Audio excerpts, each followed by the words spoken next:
Masvidamar, Cascadiasports.net. Brian, obviously, you know, you don't win the game, but you've got to like how you started the first 10 minutes there. Can you just talk about, what you saw there and going into the game? Yeah, it was a good start. Uh, we knew we were going to have to come out and be ready for the best league team in Europe. So yeah, our guys came out into the game, fired up. It was good. Bella Munson with the Associated Press.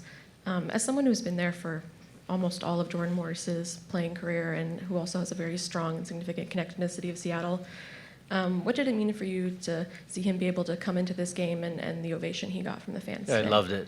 Absolutely loved it. It's well-deserved. He is our all-time leading scorer. He's from Mercer Island, local product.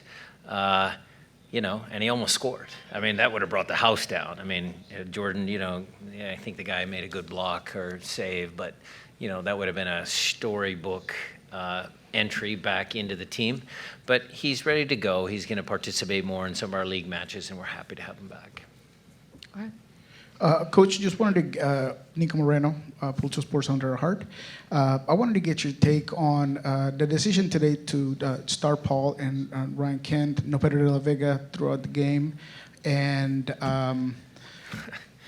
because those are the players that I thought could win the game.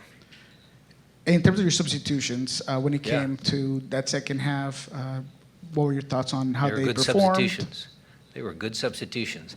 The guys that came on the field, the guys that stepped on the field did a job. They came out with energy, enthusiasm, and they were good. Brian Hector Rios for Latin Times. Throughout the tournament, you've said that competing against these kind of teams have helped your players grow. I'm curious to know, having faced three different very well teams with three very good coaches and different philosophies, what have you and your coaching staff learned in terms of maybe tactical setups or in-game changes or tweaks that you might want to apply? Well, I think that for me personally, I was very pleased with the intensity that the players showed, but a lot of that was on them because they were up for the games. But that's something we're going to reinforce for the remainder of our MLS season, because that was one of the things that we really focused on. The second was, consistent technical ability under pressure. That's what those teams have, and sometimes we're a little loose, or it's the level that we play at. So those are the two things that the players brought. As far as us as a staff is concerned, I mean, again, the film guys watched a lot of film. I think the coaches had good tactics. I think the subs worked. We learned a little bit from Botafogo to play against PSG. I mean, we only took two. Other teams, 5-4, whatever. I was very pleased. And Paul Rothrock, I'll single him out, did the job that we asked him to do tactically on that left-hand side. And so, I think our tactics and subs were very good. Hi, Brian. Tim Booth from the Seattle Times. What will your takeaways be from this opportunity, both personally and for the club moving ahead? The fans came out. There was some sort of worry that games weren't going to be well attended, or the atmosphere in the games. All of our games have been super. The atmosphere, Botafogo, Atletico, and today, the way the fans kept cheering late in this game, although we knew the result. I mean, we knew we weren't going to be able to make it across the line, but did the guys quit? No. Why was that? Ask yourself why. It's because the fans were supporting them and cheering them and continue to drive the team. And so again, that connection between the fans and the players, that's our club. I'm very proud of that. Hi, Coach. Here, Eduardo Lopez from El Diario AS.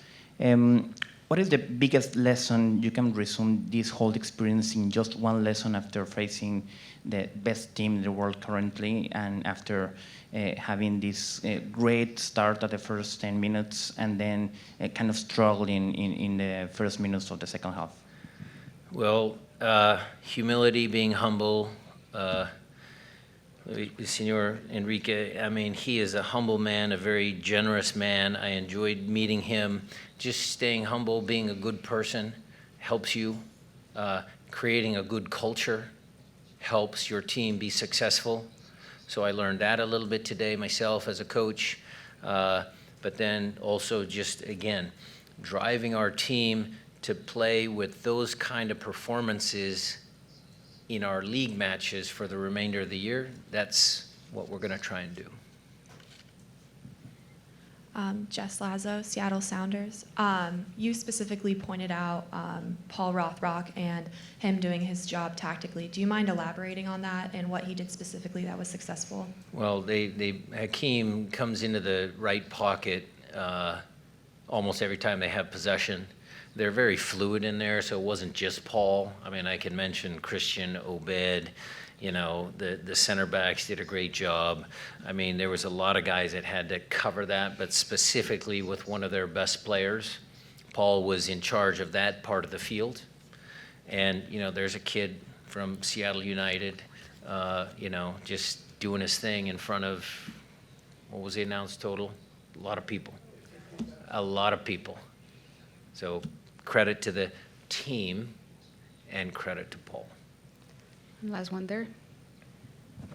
You've been around Christian for a long time. Can you encapsulate his performance over these 3 games and maybe what he showed on this kind of stage?